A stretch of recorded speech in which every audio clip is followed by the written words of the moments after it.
starting with Saul, Yeah. and I don't want to get into prices, whatever, just the football side of things. I'm assuming Saul is an alternative in the midfield four, or in Midfield three. he plays with two central midfielders. He's got Kovacic, Conte, and Jorginho. Saul is an extra option there while they wait for Billy Gilmore to return from his loan.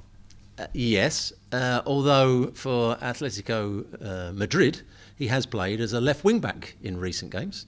And he did that a little bit last season. He's done that in the first couple of games. He didn't like it very much. And he's not at his best. I think he's an excellent midfield player. I think I've been disappointed with him the last couple of years.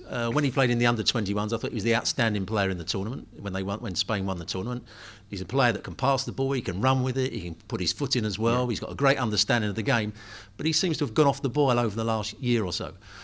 Yeah, this is significant for Chelsea. It is significant. It is significant in terms of adding depth, and it's important. I think he could play when Mason Mount plays as a sort of third midfield kind of player coming back. Saul could play that position. He could play as one of the two holding players, but be more creative than maybe Conte. Yeah, but I wouldn't play him instead. I wouldn't play him instead of Conte. I'd say if you weren't playing Jorginho, you could play Saul and Conte. That's a great combination. Griezmann, obviously, has been talked about. The 2 years haven't worked. I wonder, there's the whole they say you should never go back thing. Mm. I do wonder a little bit because, they've added Mateus Cunha. They had Correa, who's scoring a lot of goals for them. They have Jean-Felix to come back. And they have Luis Suarez. He likes to usually play with a two a lot of times when he goes with three at the back. Is this, I don't want to say it's a vanity purchase, but is it somebody they actually needed? Or was it something where it said, let's roll the dice a little bit on this? Because the upside's very big. I think you're absolutely right.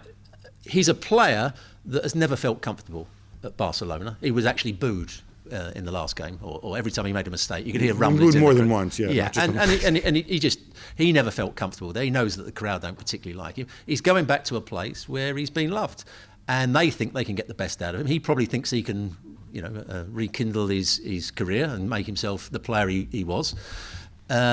He can play, when he's at his best, and I haven't seen that for Barcelona, he can run beyond people as well. He's got a bit more pace than he's shown at Barcelona. He's become almost a stop-start player at Barcelona. I think at Atletico Madrid, if he's playing with Suarez, he'll make runs beyond Suarez at times. He can drop into the 10 position. He can go wider. I think it's a good signing for Atletico Madrid. What's the impact on Jean-Felix here?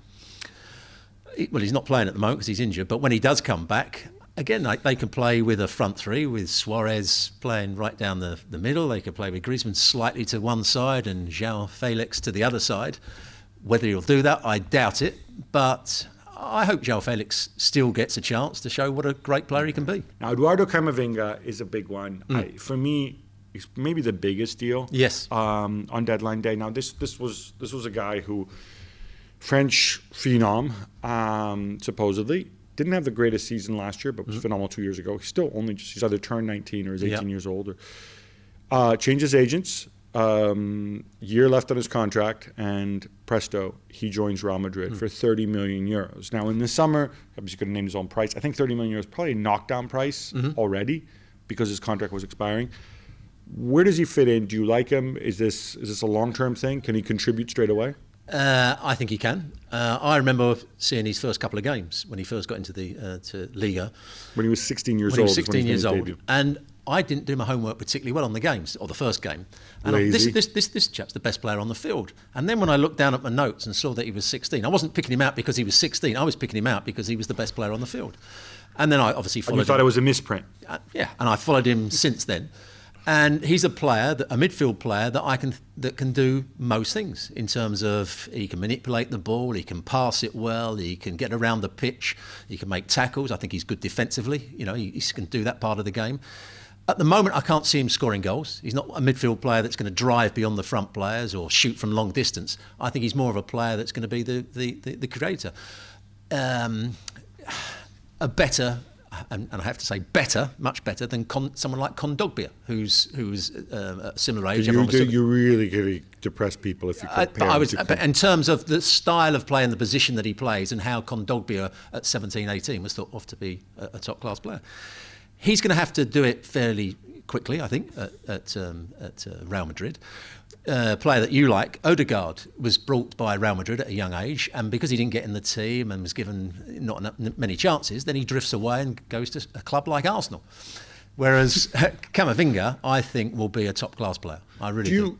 Do you think? I mean, again, it's slightly different because he is more of a defensive player. Do you think maybe he'll get an easier ride to settle into the Real Madrid team, in the sense that you have Casemiro there? Maybe he could replace Casemiro, or at least he's seen as more of a defensive. I wouldn't see him that way. I would see him more playing the role of Toni Kroos or Luka Modric, because he can do both sides. He'll press the ball. But I think to get in the team now, I think we saw that at the weekend from Valverde. Valverde, I thought, really had to put in a defensive shift. Yeah. Obviously, it was in a 3 with Casemiro and Isco. You kind of need to do that, right?